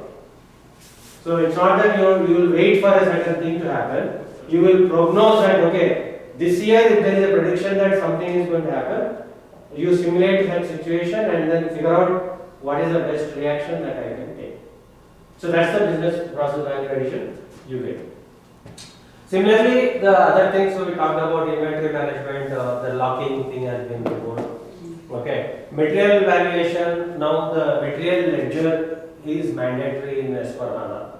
So in the ECC you had an option to either activate it or deactivate it. Okay, by default it used to be deactive, and you have to activate it explicitly if there is a requirement for you to capture that overheads of that material production at that level, mandated by certain countries or legal requirements. Typically, that's why if you are running a South Korea, people said, oh, you need to have that accounting at that level and hence you have to activate it.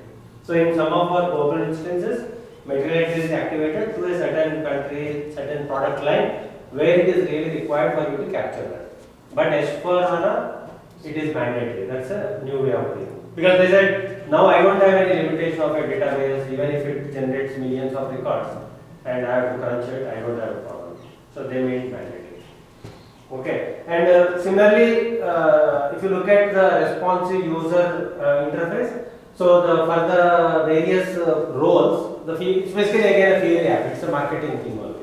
There is no big change about it. So if you have a procurement clerk or a material planner or a sales representative, they are given better user interface through theory apps, but ultimately they do the same thing in the back end. They create a sales order or do a billing or same thing. But because you have the flexibility to paint the picture or the screen in a way possible, they have generated a lot of new theory apps.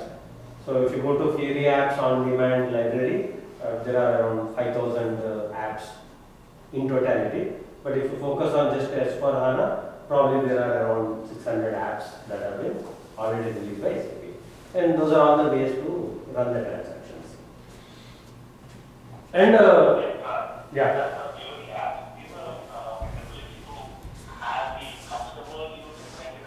No. They are like named license users the same way as ECC or like the ERP today. So if in today's ECC your customer is able to do a transaction, then you give the Fieri app access to him, which nobody gives. So Fieri apps are mainly for the named licensed users only, which are your internal networks. So if I have ECC and the HANA database, I just have to install a plugins for the S4, is it? No. You have to. It's a system moving to a new system, right? So you will just migrate the data. If there is a DMO option, you just migrate the data. It's altogether a new system. It's a new system because you have a new HANA database. But if your ECC was on a HANA database already, That's what I'm that saying. means if it is that case, then you are actually doing a upgrade on that in situ platform itself. If that platform that you have, which is the HANA database already, Yes. alright, and then you are applying the additional patches so that you are actually moving it to a S4HANA. And you are doing a in situ data migration. So the data migration still happens because the S4HANA table structures are different. So you have to change it. So there is a DMO program that will run. But you will cut short to 1 or 2 steps and it makes it easy for you. So typically that's another, earlier we were talking about infrastructure transformation, that concept. The other concept is that how do I reduce the downtime? Because any migration from an ECC to S4HANA, if it has a 4 day or 3 day, 2 day, whatever downtime, that is not acceptable for the business. So it never be accepted. So people thought, okay, if I do a suite on HANA first, my downtime is this much.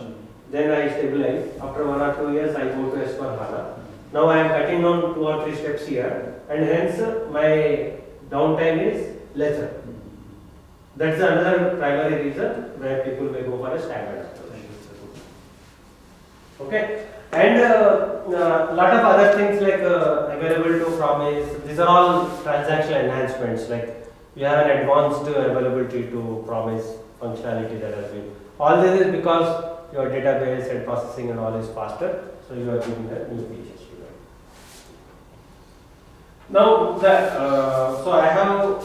Okay, we are at 4 o'clock. So, how much time we can spend? Because the hall is open for another 30 minutes only. So, any limitation on the time, guys, on the phone? Kesari? Yeah. Okay. Good. Actually, I have to leave in 15 minutes. I have to travel. Okay, no problem. Yeah. So the important thing for all of us is. What is it new in the S4HANA? There is a simplification list document that has been published by SAP. So if you do a Google, you will get it. It's a 400-page document, and it used to be around 283 pages for 1511. For S4HANA 1610, it is 400 pages. So it has very clearly articulated every module. There are a few things, okay. What all is re-architecture that has happened? Okay, be it inventory locking. You will see the entire logic in that. There are 2 pages written only for the locking, how it is different from the earlier one, how does it minimize, etc. Okay. So that is data, and whatever are the data model changes.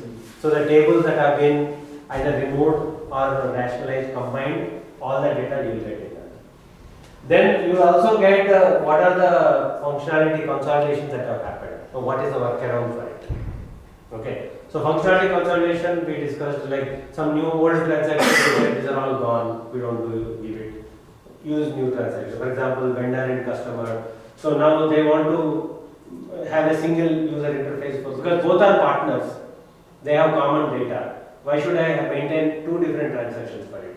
I just use one BP transaction, which is the one single window for creating the partners. Okay, so business partner BP transaction. So that is the consolidation of existing functionality.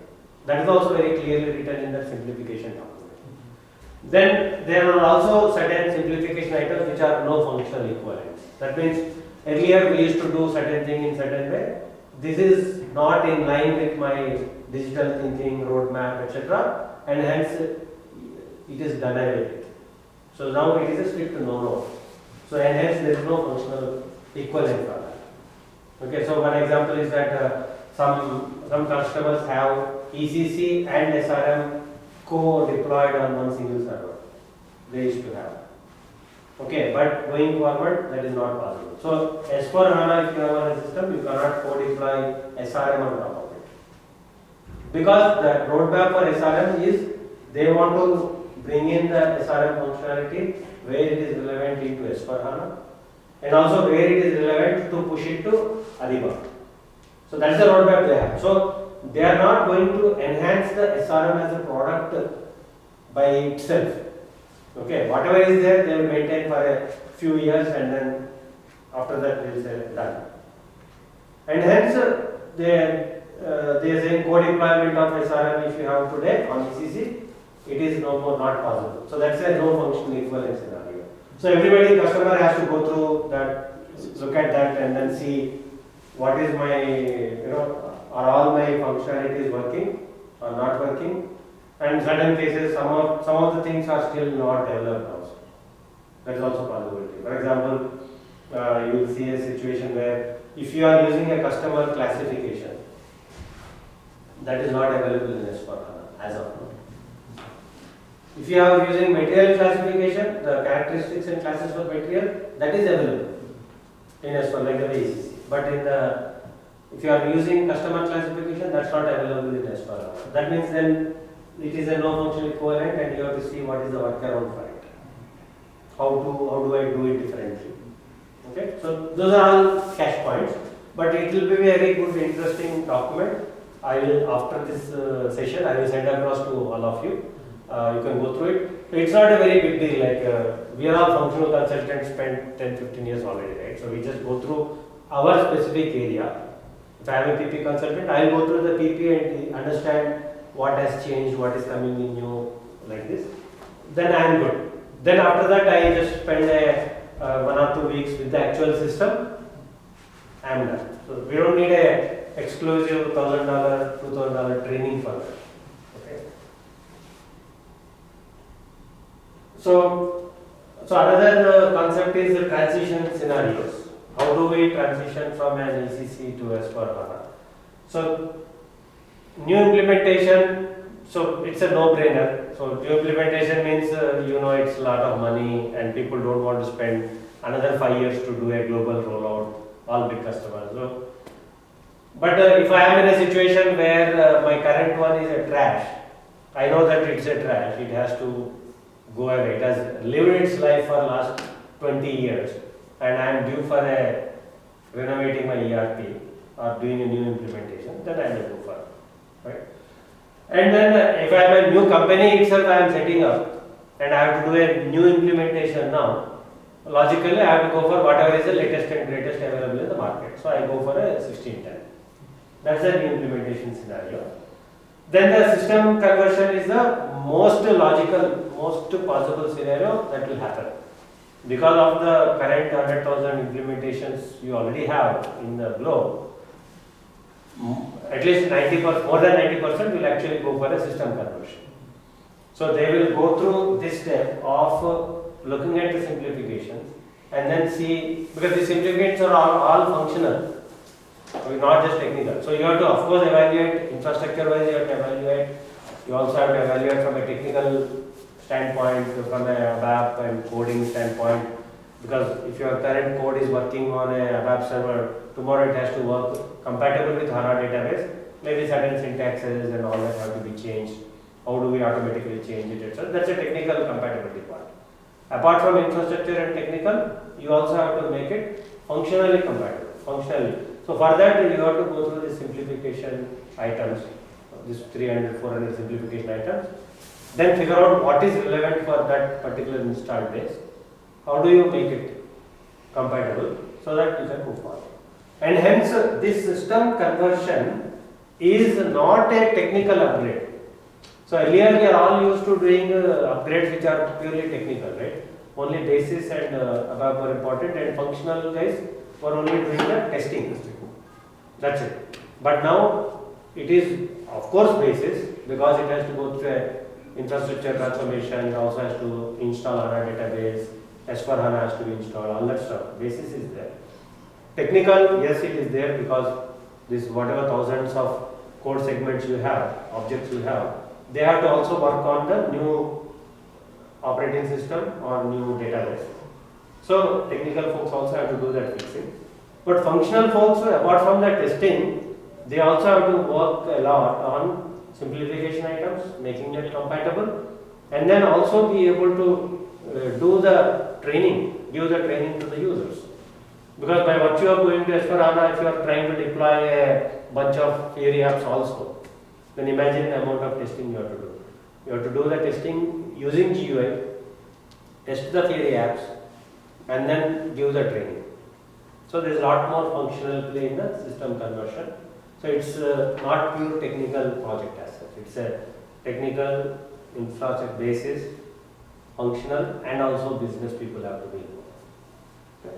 Then the landscape transformation is where it's all about the central finance thing, like merging the various transactions into one single system. That's a third part of adoption of this HANA, S/4HANA. But I would say this will be very limited because it has a limited shelf life. Now it's all about limited shelf, how much shelf life it has, right? So the middle one will have larger shelf life. And the question on somebody was asking, should I wait for something else to come in, etc. Right? My answer is that if your difference between your ECC and the 1511 is say 20% because of the simplification items, etc. If you take ECC to 1610, it will become 25% delta difference. If you take 1710, it will become 30%. So where is your risk is always increasing in terms of that delta between what you have today and how much leap you have to take to go to. It's increasing year by year with new releases. So your ability to go from a EHP 6 or EHP 4 to a 1710, you require a lot of guts and lot of effort. It's a big jump. Then ultimately it may happen that when it comes to 1710, you will analyze and say, okay, I am better off going to a 1511. So if that was the case, why would you wait for this so many years to go to a 1511? You can go now. If you are going now, if you go to S1511, then your subsequent jumps to things are all like it's all EHP upgrade type of things on the back end technical things only. It's just like any upgrade you do, you just do an upgrade from 1511 to a 1710. Nobody even knows about that the upgrade has happened. It's not a real transformation. That was the one question. So, in addition to that, then are you expecting FSC to come with higher versions every year going forward? Yeah. So the way they are doing, every year they are doing a major release for the on-premise edition. Of course, for the cloud editions that we talked about, the ones which are the SaaS model clouds, those are quarterly releases. They have quarterly releases because they are small quarterly delta releases. It's all managed by them only, right? So they can do it faster, and they are very small functionality. But on-premise is an yearly major enhancement is going to come. Like there were 1511, 1610, 1710, 1810. It's a yearly feature that's going to come. So is there any system prerequisite for ECC like enhancement pack level to move to S/4HANA? No. So as of now, they made all enhancement packs compatible to move to S1511. So the tools that they have given. So Pradeep, that does answer your question? Yes, it does. Okay, good. So I will just go to that part. Okay.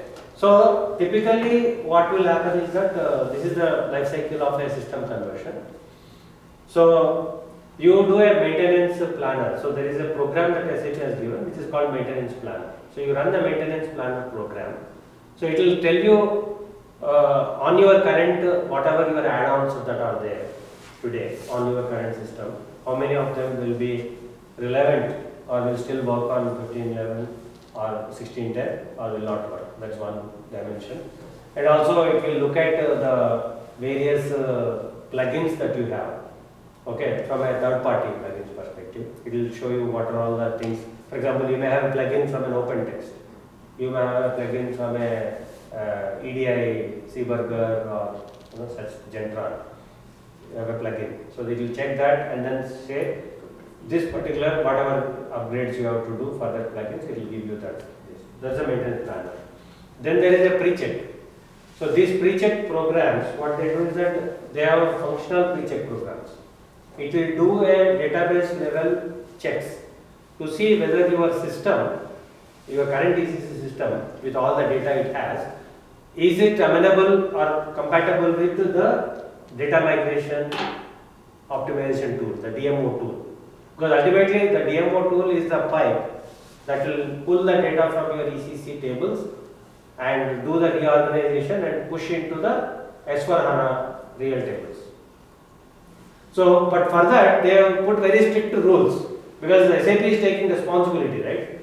Because if something goes wrong, some one penny difference that comes there, then it will create a problem. You have to figure out where the things have gone. It's like any the SLT, the SLO, the SLO service that SAP provides, where you are able to consolidate the database level, right? That was one way of consolidating the systems, instance consolidation. Similarly, here you are pushing the data from your ECC to S/4HANA through the DMO. So to be able to start the DMO run, it has to cross the pre-checks. So you can do the pre-checks even if you are not doing a upgrade or a system conversion project. You can do your current ECC itself, you can do the pre-checks and then figure out, am I ready for the DMO or not? That's the second one.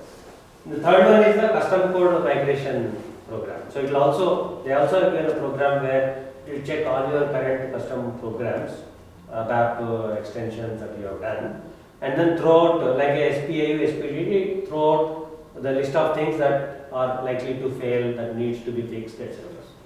Okay, so all these three are preparation steps that you can do. Once you do that, then you go through the sum. So software update manager, we all know, EHP also you do a sum, right? So sum will do the software update, you will also do the database migration, and then you also do the database data conversion, the table level data, and then you are going into the actual implementation. So this is the typical system conversion list. Okay. So any questions? So I think we are kind of winding up for the session today. Any closing comments or anything that you guys want to share? Was it useful? Yeah. In one of your blogs, you mentioned about Vitex and Vertex. Can you throw some light on what is happening? Because with our customers, we are already doing something for HANA. Vitex is one thing, like yeah. So all the satellite products that you have, right? All the plugins that you have, they have to make their products compatible with HANA database and S/4HANA. So they have to do a upgrade of their or upliftment of their product so that it works. So that's the most that's important. That's where you need to check with Vitex, with Vertex, what are the latest plugins or latest patches that they have, so that it actually becomes compatible with it. But as of what I know, Vitex is still lagging. It is not yet compatible with even 15 level also. Yeah. So because that is also a large chunk of software product, right? So they also have a physical limitation to work on it and test it and release it. That's how we'll always have a lag. So somebody was asking in my blog, somebody was asking, should I go for 15 level or 1610? Right? So logically, everybody says go to 1610. But if you have certain limitations, certain plugins that you are using today, they are not compatible with 1610, but they are only compatible with 1511. Then there is no way you can go to 1610. So you have to analyze each case, each environment. Am I compatible? Am I ready for it with all my plugins? Then only you can take this journey. Okay. How often choose between being on-premise and on the cloud or combination? Yeah, so Pradeep, actually we are kind of closing, maybe in 5 minutes we have to close. We will have to go and also I have to go. And this library is also closing. Yeah. Yeah. Then I just also have one question, like on a logistic base. This is great information. It's kind of you that you're giving it for free. So, but I'd like to know if you have to break down configuration steps. Would you be available or do you have time for? Yeah, so that is, yeah, so basically I think we covered what I wanted to cover, we covered probably around 60%.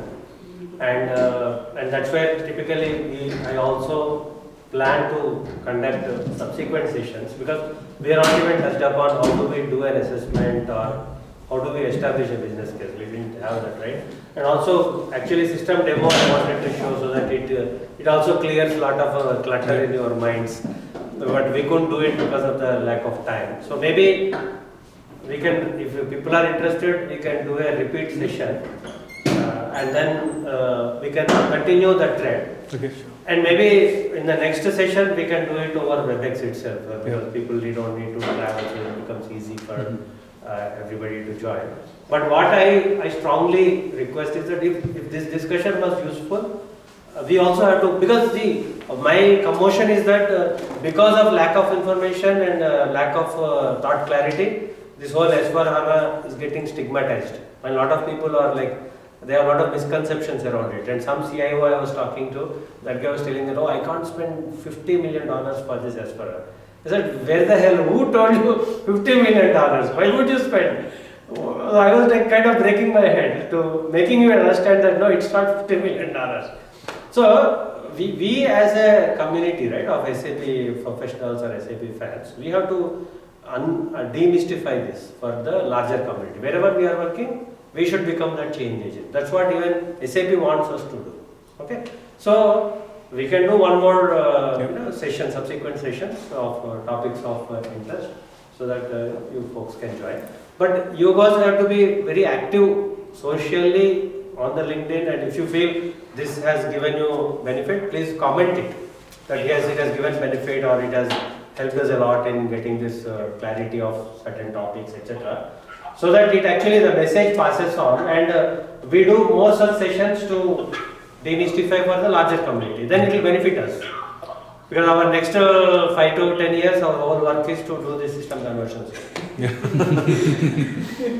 So literally our retirement period has increased by 5 to 10 years for everybody. I have one question here. So skill set gap. So generally, like most of the people who are working in ECC, few of them are getting an opportunity to work on S4 part. Right. So the skill gap. So where do you see the skill gap, and how the person can get that knowledge for future? That's a good question. Good question. Sorry? Yeah, so. Because Indian and then you will comment on who is your feedback for sure. Excellent. Like you said, probably we definitely need some follow-up sessions. Sure. I'll have a list of questions which probably I'll keep it online on the Absolutely. So we can create this as a forum. Please keep forwarding any questions you have. Sure. Because I'm also, I have some experience, because I am an early starter in this game. But still, I also have to catch up on few things. Right? It's not that I know everything. So based on the questions, I can also do some research, and then we can have a more productive discussion. One is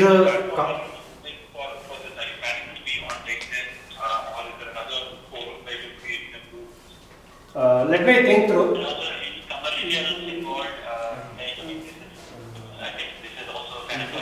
Sure. IP which you have created with your experience. So let us know, if you have AdinIT account, so that we are able to contribute.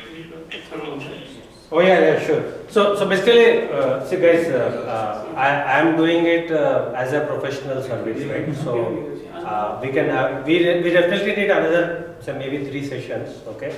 So I will send across that details, and we can have questions. Sure. for this session also, investing time and we are doing it. So I will send across, maybe even if you want to give some token contribution to my AdinIT account, please do that. So I will just send across the details. And then we can definitely plan for a structured discussions around it. And you please also include your other friends who wants to get a know-how of a repeat of this session, etc. So that we can have that interaction, so that things will get clear. Yes. Okay. Sure. So I thank you all and have a good day and have a nice weekend. Thank you so much. Thank you so much. Thank you much. Appreciate it. Thanks for that. Hey, thanks a lot, guys. Thank you, guys. Okay. Thank you so much. Not yet content. Okay. Okay. So, yeah. Thank you. Yeah, some winding up if you can help. Sure. Actually, I think initially we lost some 15-20 minutes for that. Yeah. So, Neeraj, yes. Okay, thank you. Are you on the LinkedIn? Yes. Did you connect with me? Yes.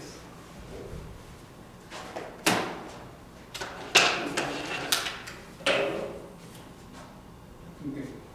So Uday, I just sent you the invite. Okay. So Uday, this is a new company you set up? Yes, yes. So basically, I was working with Infosys. So last Tuesday was my last day, and I set up my own company. So Friday we got the company name registered, got the bank account, everything set up. So yeah, so right now I am one-man army right now, Okay. but slowly planning to, because I'm not investing in a big way, because I'm not going into venture capital or all that stuff. Okay. I'm starting on my own startup, and then start with consulting, solution development, and then some enablement trainings. So you are Frisco's? Yeah, I live here. Okay, great. Okay. So great. So if you are looking for that way to engage more people, maybe meetup.com would be the better way to do it. Of course, it costs little money, not like, might cost monthly $10 or so. Meetup. Meetup.com. It's like a go-to meeting or? No. It's like a Facebook event. Oh, I see. Okay. Like a sub. But people will be mostly looking for these kind of events. I see. Many people conduct on big data, even workday, many other things. So